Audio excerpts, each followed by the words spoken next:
You are now listening to the Paul McGUIRE Report. This is Paul McGUIRE. Wherever you are in the USA and wherever you are across planet Earth, welcome to the Paul McGUIRE Report. Again, on today's program, we're going to take a deep dive. I would say deeper than any man has ever gone before, but who knows how many feet we're going to go down. And prayerfully, we take the proper measures coming back up from the abyss, because we don't want to get the bends and die of, the disease that swimmers who rose from the very depths of the ocean would contract and inevitably die.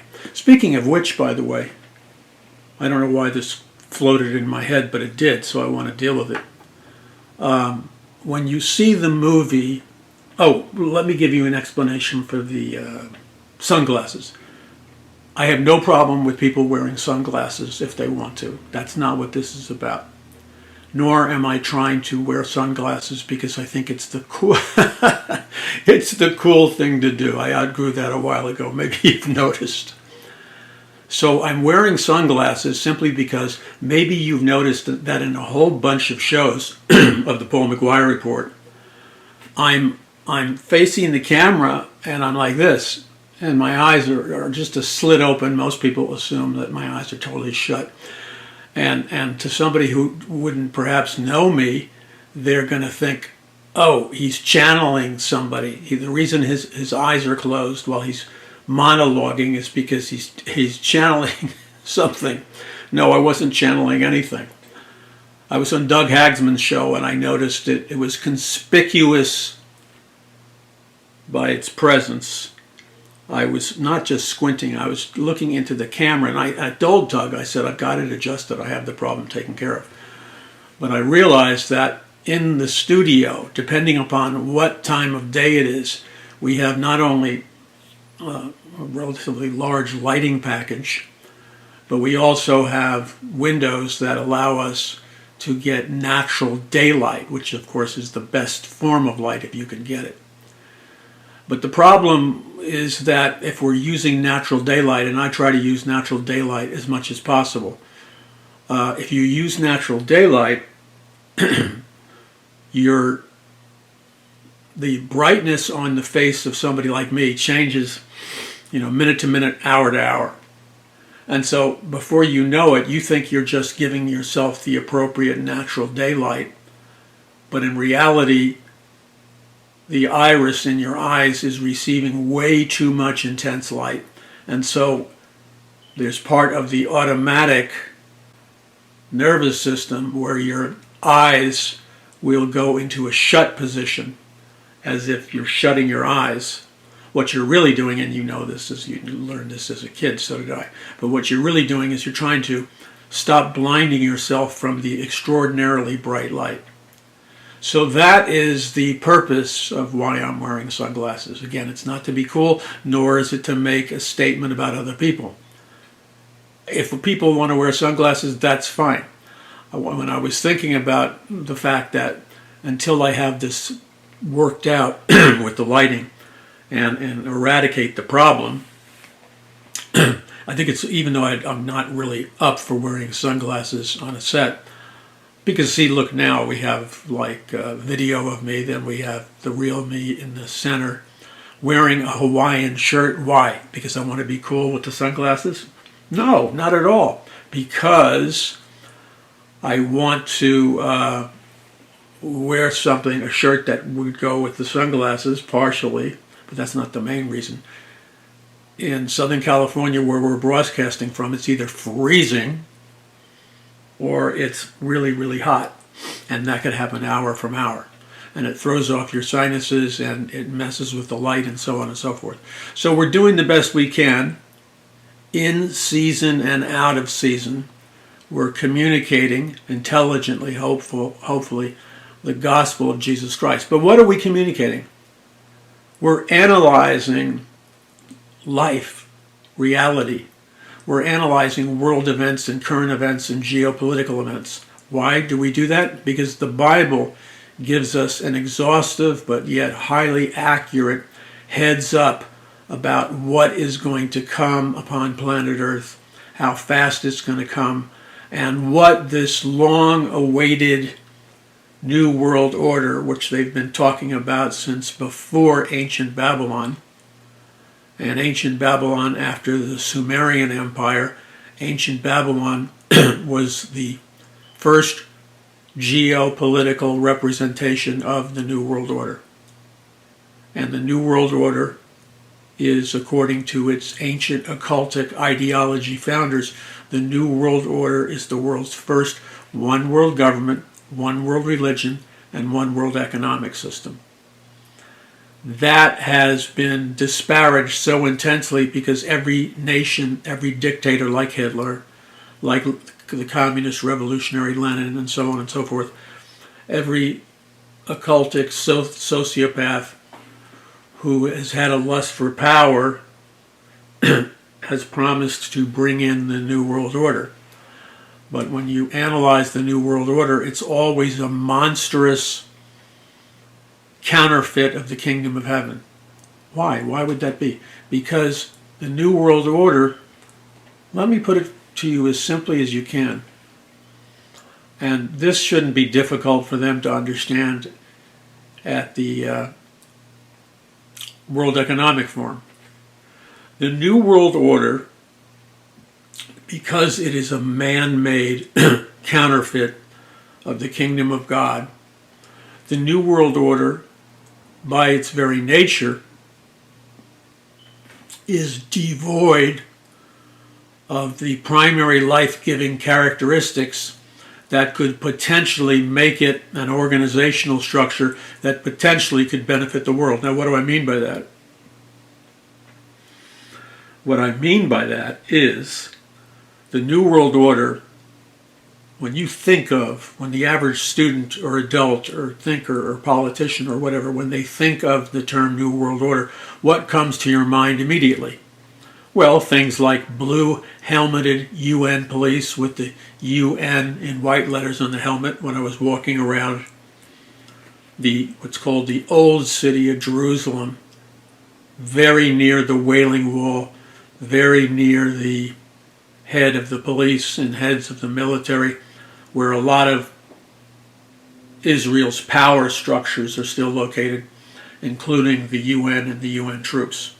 When I was walking around that area, there were UN trucks everywhere with the proverbial green paint and then white lettering UN, or blue helmet, blue military helmet with white paint UN, United Nations. And so when you think of a New World Order, you think of the global government of the United Nations.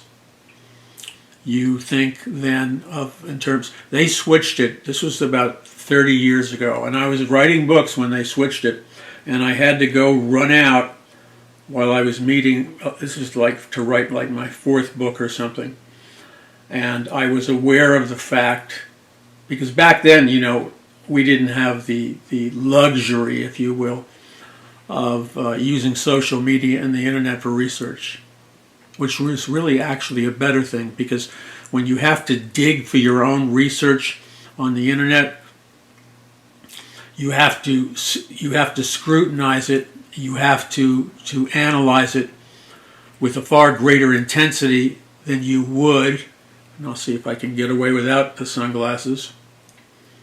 We'll see what happens. I don't seem to notice until after I'm in the studio. Okay, I guess we're okay.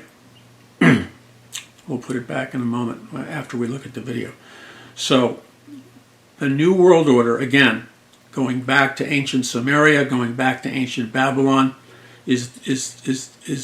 Babylon was the world's first one world government, one world religion, one world economic system.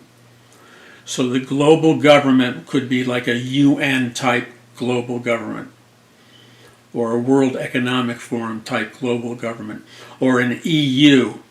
Some project that it represents the 10-nation EU, or European Confederacy of Nations, that consists of 10 nations functioning as one. So, the Roman Empire was thought of as the one world government. the United States has been speculated that it characterizes ancient Babylon, the great harlot, the great whore, which is in Revelation a symbolic form of a one world government.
So the United Nations knew that it was being heavily criticized for all of its New World Order global government talk, and rightly so.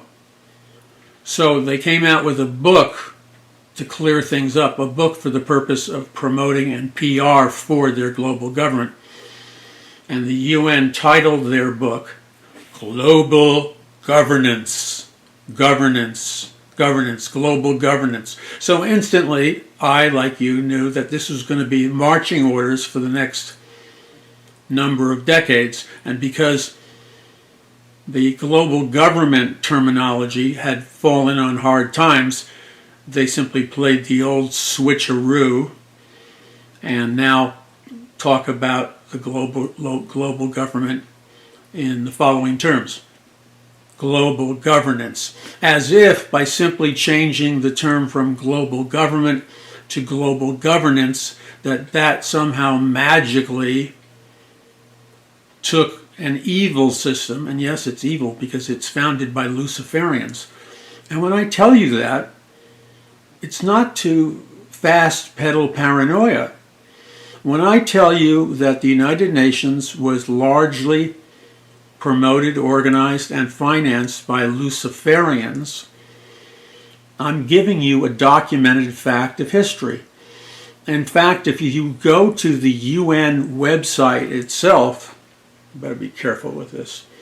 When you go to the UN website itself and dig around about the history and the thinkers behind the UN, you discover they give you a whole download on the occult theology. Notice it's the occult theology, not the Christian theology of the UN, the United Nations. So famous Luciferians like Madame Blavatsky, who was the female guru, the female occult prophet of the New Age movement until she died. She was one of the founding Satanists that founded the religious UN entity.